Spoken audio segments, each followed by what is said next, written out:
Μια ζωή την έχουμε κι αν δεν την γλεντήσουμε, τι θα καταλάβουμε, τι θα καζαντήσουμε, τι θα καταλάβουμε, τι θα καζαντήσουμε. Μες στο ψευτικό δουλειά, παίξε μου διπλό πενιά, παίξε μου διπλό πενιά, και ο μήνας έχει 9, και ο μήνας έχει 9. Πάμε τα χέρια παρακαλώ. Φτιάξτε με λίγο. Όχι Παναγία μου, πάντα τέτοια. Όμορφα. Όσο ζει ο άνθρωπος του το παρατήρησε μέχρι τα 40 του κι ύστερα ξεκίνησε, μέχρι τα 40 του κι ύστερα ξεκίνησε. Μες στο ψεύτικο δουνιά, παίξε μου διπλό πενιά, παίξε μου διπλό πενιά, και ο μήνας έχει 9, και ο μήνας έχει 9. Απόψε στις ακρογιαλιές αντιλαλούν διπλό πενιές, έλα κοντά μας φίλε να τα πεις, απ' τα ωραία μας να τρελαθείς. Έλα κοντά μας φίλε να τα πεις, απ' τα ωραία μας να τρελαθείς. Έλα να νιώσεις πως είναι η ζωή κι όλα τα ωραία μέχρι το πρωί. Έλα να νιώσεις πως είναι η ζωή κι όλα τα ωραία με το πανταζή.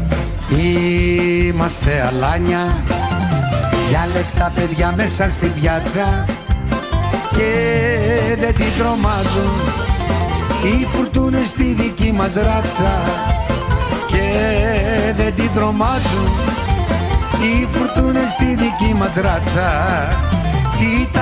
Τι τα θες, πάντα έτσι είναι η ζωή. Θα γελάς ή θα κλαις βράδυ και πρωί. Περνάγαμε ωραία με εκείνη την παρέα, τα γέλια μας καλούσαν τις βραδιές, και στρίβαμε τσιγάρα σαν καραβιού φουγγάρα, και μοιάζαν οι καημοί μας προσευχές. Ουσίες κοινοπνεύματα, κι αρχίσαν να ξεντίνονται μες στο μυαλό τα πνεύματα. Ο πιο καλός ήμουν εγώ στην τάξη, οι δασκαλοί μου απ' τις κλωτσιές ταράξει.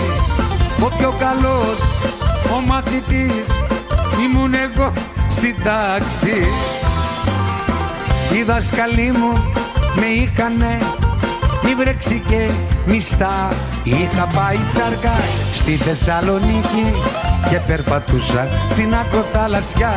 Ξαφνικά μπροστά μου να με προσπερνάει, είδα μια ωραία Σαλονικιά. Στο λευκό το πύργο πήρα τα φιλιά της, είχε και ένα σπίτι στην Καλαμαριά. Από το Βαρδάρι ήταν η μαμά της, πάπου προς πάπου Σαλονικιά.